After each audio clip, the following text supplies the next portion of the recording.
E eu digo que a minha conversão mesmo foi com 18 anos de idade. Olha só quanto tempo, né? Nasci dali, crescendo na igreja, mas a minha conversão foi o dia que eu conheci. Foi o dia que ele me encontrou mesmo. E assim, vamos construir uma história? Foi com 18 anos de idade. Mas eu cresci num contexto em que a minha mãe, ela, após sair da igreja, minha mãe canta muito. E ela descobriu que ela podia ganhar dinheiro com isso, né? E naquela época da minha mãe, realmente era dinheiro. Porque assim, hoje ainda dá pra você viver da música? Dá. Mas houve uma época que você ficava realmente milionário com a música. Ainda mais a secular, que tava ali no auge. Então, a minha mãe começou a cantar na noite.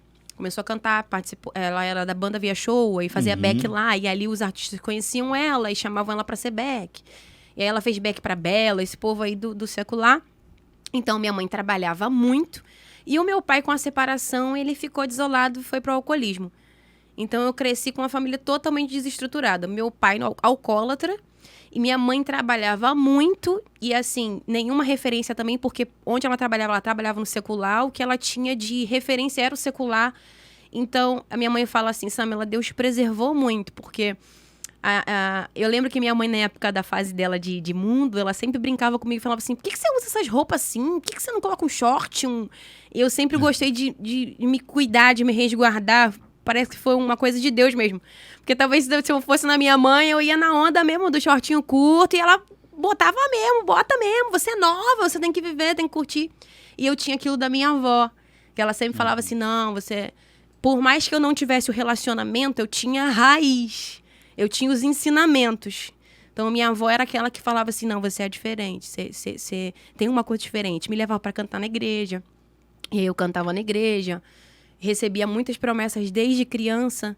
Quando eu ia para a igreja, minha avó falava assim, ó, só vai cumprir se você ir no caminho. Então, por mais que eu não tivesse um relacionamento com Deus, eu sempre me preservei muito em relação às coisas do mundo. Não fui muito...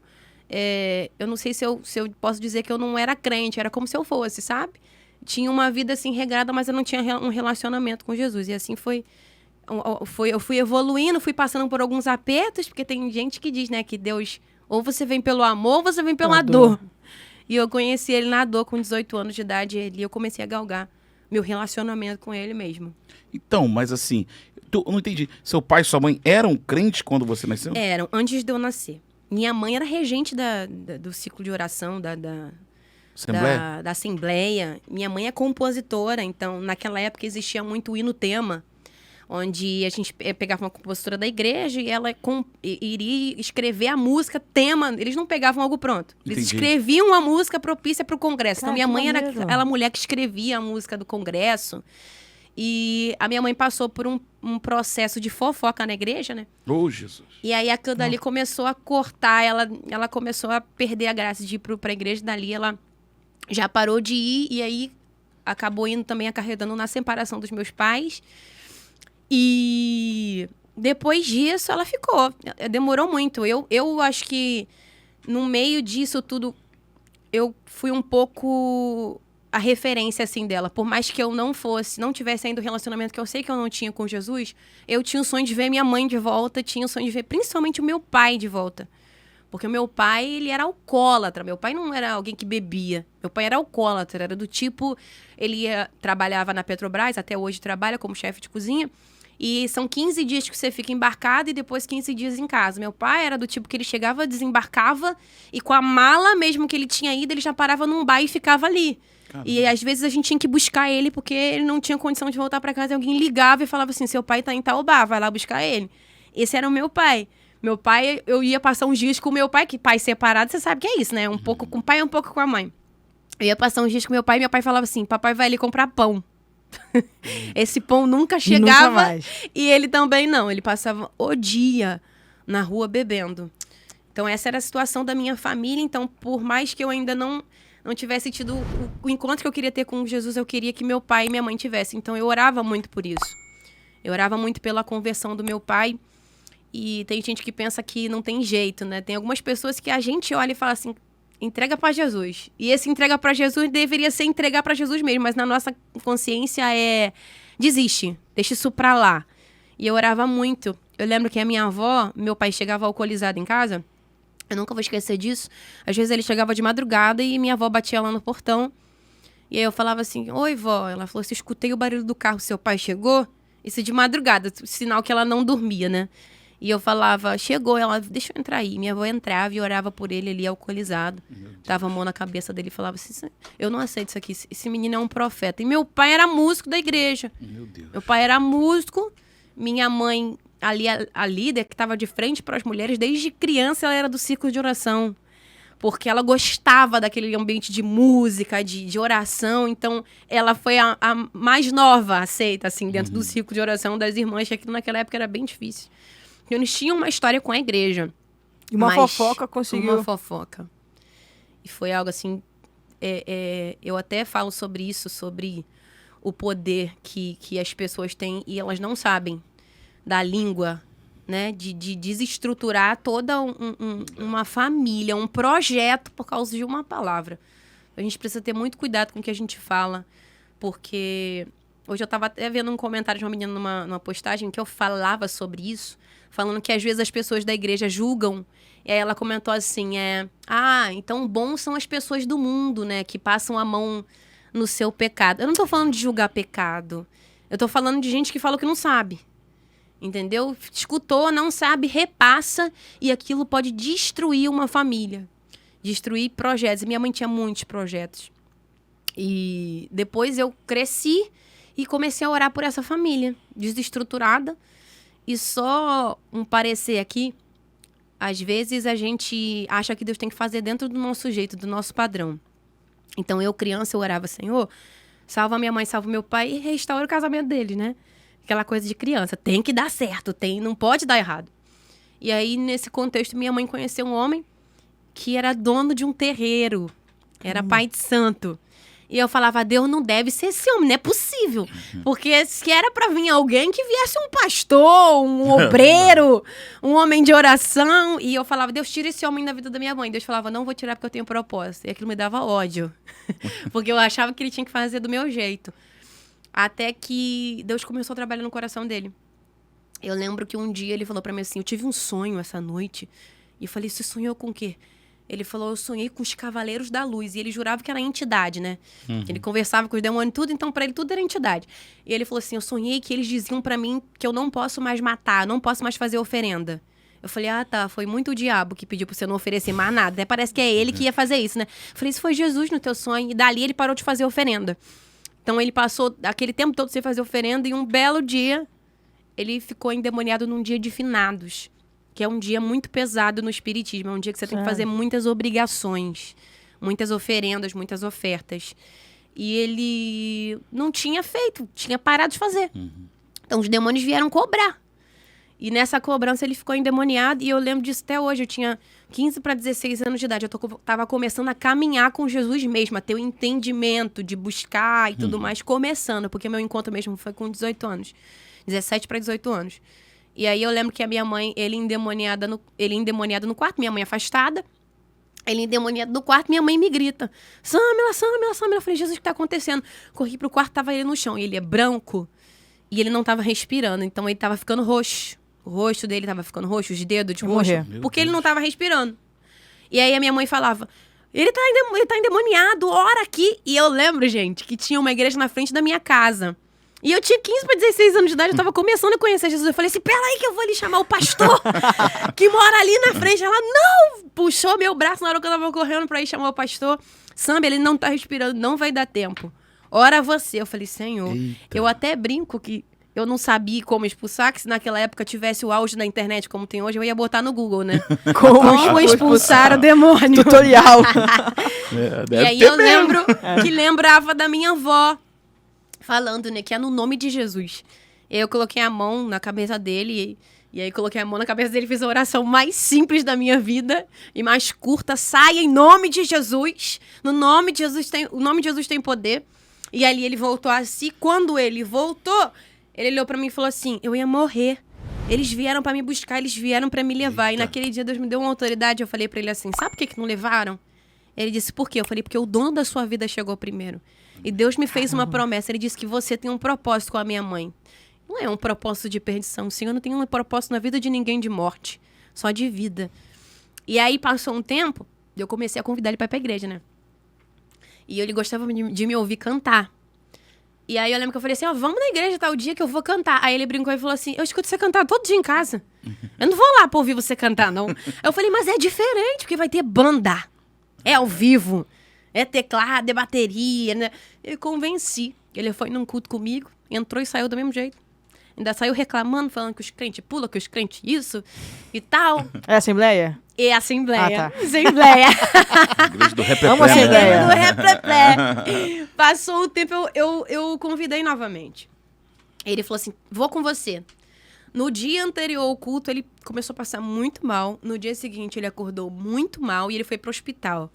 E aí eu lembro que eu disse pra Deus assim, Deus, Satanás é muito sujo. Porque ele disse que ia pro culto comigo hoje. E ele tá passando mal. E eu ligava pra minha mãe falava assim, eu tô aqui com ele e os médicos não sabem o que tá acontecendo. Não tem explicação. Ele tá passando mal, não tem explicação. Aí eu falei, Senhor, chamei ele pra ir pro culto. Tá quase chegando a hora do culto, ele não chegou do hospital. Vou tomar banho e vou pro culto. Aí Deus falou comigo assim, não, você vai tomar banho, você vai esperar. E é umas coisas, gente, que você escuta que parece que você tá maluco. Porque o culto começa às 7. Já era aí umas 6 horas. Eu falei, tá, mas mesmo que ele chegue, ele vai chegar muito tarde. A gente vai chegar no meio do culto. E o Espírito Santo falou pra mim assim, toma banho, bota a roupa, espera lá na varanda. É tipo assim, Ai, fica calma. quem manda sou eu. Eu tô no controle. Falei, tá, Senhor. Tomei banho, botei minha roupa, peguei minha Bíblia, sentei lá na varanda. Igual uma maluca. A gente morava, eu vou até falar onde a gente morava na época, não se assustem. A gente morava no Guandu. Mas No Guandu da onde? No Guandu, lá de Engenheiro Pedreira, gente. Ah, tá. Que hoje Meu é Deus. tomado pela facção, mas naquela época não era.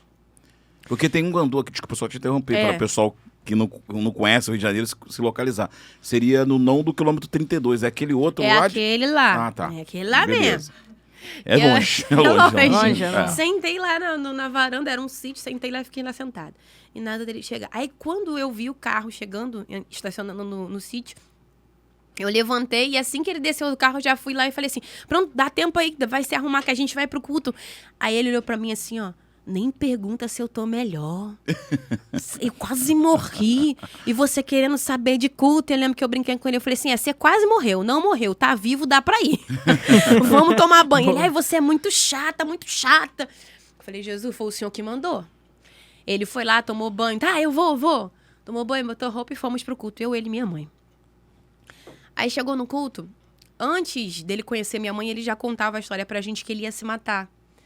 Então, ele parou na Dutra, e com o carro, assim, com aquela ânsia de tentar se suicidar. E ele falou assim, Deus, se o Senhor existe, muda a minha vida, porque senão eu vou me matar. E ele disse que escutou uma voz dizendo pra ele assim, ó, eu vou mudar a tua vida, mas escuta o meu chamado. E aí, ele contando isso pra gente, ele falou que estava tentando descobrir qual foi a entidade que respondeu ele, porque ele começou a chamar o nome das entidades. Como ele conversava com os demônios, ele começou a chamar os nomes dos demônios. Fulano, foi você que falou comigo? Fulano, ninguém ficou, né? Isso você via? Não, isso ele me contou. Ah, tá. Que antes de conhecer a minha mãe, ele queria entendi, se matar. Na semana que ele conheceu minha mãe. Ele disse, muda a minha vida, senão eu vou me matar. E aí ele escutou Jesus falando isso com ele. Só que ele conversando com a gente, ele falou, eu queria saber que entidade falou comigo naquele dia. Que eu conversei, eu chamei os nomes, eu falei, não ficou ninguém. Todo mundo foi embora. Jesus chegou, todo mundo foi embora. E aí ele escutou essa frase, ele contava pra gente. Estamos no culto, o pastor tá pregando sobre Davi. Sobre chamado. Daqui a pouco, do nada, o pastor aponta o dedo assim pra igreja. Porque eu vi pra igreja, mas ele disse que parecia que o pastor estava apontando o dedo dentro da cara dele. Caramba. Olha, eu vou mudar a tua vida, Deus está te dizendo, mas escuta o meu chamado. Aí, na hora, ele lembrou do dia que ele ia se matar, da palavra exatamente como Deus tinha dito, e começou a chorar. Aquilo ali, pra mim, já foi um ganho, porque eu nunca tinha visto aquele homem chorar, pensando num cara durão, brigão, casca grossa. E ele chorando do meu lado, eu falei, isso, Jesus, vai trabalhando, Senhor, aleluia. E ele chorando. E o pastor fazendo apelo e nada desse homem levantar. Falei, Senhor, tu me fez esperar lá do lado de fora, Senhor. Chegar atrasada no culto. Senhor, faz a obra, Deus. E o pastor fazendo apelo, daqui a pouco do nada, o pastor falou assim, ó, eu não sou de insistir. Mas o Espírito Santo me direciona. Nós vamos adorar o Senhor enquanto a igreja estiver adorando. A oportunidade ainda está aberta. Jesus quer mudar a sua vida. Aí eles começaram a cantar assim, ó. Espírito Santo, ore por mim. Leve para Deus tudo aquilo que eu preciso. Espírito Santo, use as palavras que eu necessito usar, mas não consigo. E o pastor cantando e a igreja cantando, as irmãs já rodando, né? Eita. Aquela atmosfera, o Jesus estava ali, cara. A glória de Jesus inundou aquele lugar. E aí ele olhou pra mim e falou assim, eu quero ir lá. Eu falei, vai. Ele falou, mas eu não tô conseguindo, que a minha perna tá travada. Tô tentando sair daqui e não consigo. Aí eu segurei a mão dele, puxei e falei, vem em nome de Jesus. Ele foi andando até o meio da igreja. Quando ele chegou no meio da igreja, ele olhou pra trás e viu minha mãe sentada. O que ele fez? Voltou. Pegou a mão da minha mãe e falou assim, você também vem, em nome de Jesus.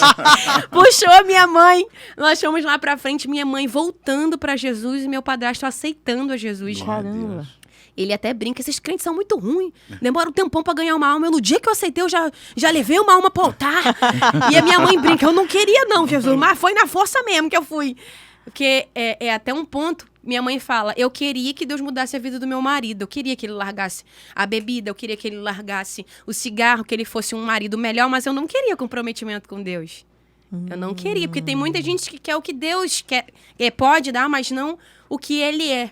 Isso me lembra até de uma passagem bíblica, que a Bíblia vai dizer que o povo de Israel está guerreando contra os filisteus. E nessa briga, Abigail, eles resolvem levar a Arca da Aliança, porque eles pensam, se eu levar a Arca da Aliança, que é a presença de Deus, a gente vence a guerra, só que eles perdem. E eu lembro que eu li esse texto e falei assim, como é que pode levar a Arca da presença de Deus e não vencer a guerra? Aí Deus falou pra mim assim, mas olha o contexto, olha o que eles viviam. Eles não tinham relacionamento nenhum comigo. Idolatria, tudo que havia de errado eles estavam praticando, mas eles queriam me levar para que a minha presença vencesse guerra, só que eu não venço guerra de quem eu não tenho relacionamento. Caramba. Então a minha mãe queria que Deus vencesse as guerras, mas ela não queria o Deus de relacionamento, e Deus não trabalha assim. Deus, ele gosta de relacionamento. Desde o Éden, o intuito dele é se relacionar, tanto que o pecado veio e mesmo assim na viração do dia, o que ele faz? Ele desce, porque o intuito ainda é se relacionar. Então, quando a minha mãe foi ele, ela falou, eu fui à força, né? Quando eu vi, e aí na semana seguinte, ele chamou um pastor, foi lá, quebrou tudo que era de santo, as roupas, queimou tudo. E eu lembro que ele falava que, assim, no dia que às vezes eu tava orando, e ele falava assim, você não tá orando por mim não, né? E eu ficava até com medo. Eu falei, por quê? No dia que você me vê com uma Bíblia debaixo do braço, me interna que eu tô maluco. E aí eu falo assim, você tá doidão mesmo, né? Tu ficou muito louco.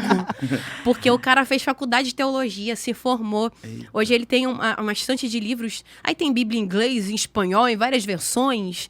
Então ele ficou trilouco mesmo por Jesus. Jesus fez uma obra assim...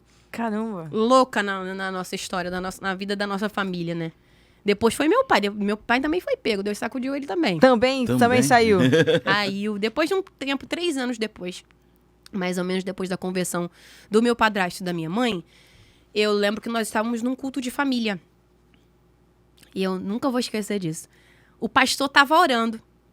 E aí ele falou assim, olha, eu quero que você que tem alguém da sua família aí que está afastado, que você está orando por ele, vem aqui na frente orar por essa pessoa. Na mesma hora eu fui lá orar pelo meu pai. Eu não aguentava mais, porque meu pai só me ligava pra contar desgraça, gente.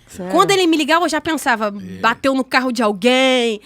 A gente até brincava que o carro dele tinha algum dispositivo automático que trazia ele pra casa. Porque a gente não sabe como ele chegava bêbado todo dia de carro. Ele ia de carro e voltava de carro bêbado. Então eu falava, Jesus, não aceito isso, não é possível. Faz uma obra na vida do meu pai. E aí eu fui lá na frente, nós estávamos orando. Quando acabou a oração, o pastor falou assim, você crê que amanhã tu vai receber uma notícia de salvação? Falei, meu Deus, eu creio. Fui pra casa. Senhor, amanhã. Já tomei posse. Na época eu trabalhava na Fiocruz como secretária e eu tô bem dentro do escritório. Meu pai me liga. Falei, poxa, não vou atender. Só tem derrota pra contar e vai me desestabilizar. Eu tô no meu ambiente de trabalho, eu não vou atender. E aí ele insistiu, ligou de novo, eu desliguei de novo. Quando ele ligou a 3ª vez, eu já pensei que era o bombeiro. Eita. Aí, tamo com teu pai aqui, estirado. Eu só pensava no pior, alô. Ele, filha, eu falei, pai, tô trabalhando. Quando eu sair daqui, eu ligo pro senhor. Ele, não, quero falar agora. Ficou insistindo muito. Eu, tá, pai, fala. Papai foi no culto ontem, eu já me interessei, né? Opa, continua! E aí ele falou. Ele disse que foi ao culto. E finalizando o culto, ele levantou a mão para aceitar Jesus. Caramba. E eu recebi realmente a notícia de salvação no dia seguinte, após o culto da família. Meu Deus. Eu lembro que eu chorava e eu andava no escritório assim, pro lado pro outro. Pai, e eu vou no próximo culto com você aí, que eu vou ir visitar a sua igreja. e eu chorando, e as meninas... Eu já falo muito rápido, mas eu nervosa e emocionada, eu tava triplamente falando rápido. E eu lembro que a moça do escritório, a chefe do escritório, falava assim, por que ela tá chorando? Quem morreu? Quem morreu? E eu olhei e falei assim, nasceu de novo, morreu não. E ninguém entendeu nada. E morreu pro mundo. Morreu pro mundo, morreu pro mundo. Vai e aí eu recebi. Aqui. Aí Deus começou a trabalhar na vida da minha família. Então assim, eu vejo que não há limites para o amor de Deus. Verdade. Não há nenhum limite, não há quem ele não possa alcançar. Ele trabalha. E hoje eu posso dizer que eu e minha casa adoramos ao Senhor, engrandecemos ao Senhor. Porque Ele trabalhou. Caramba. Ele trabalhou.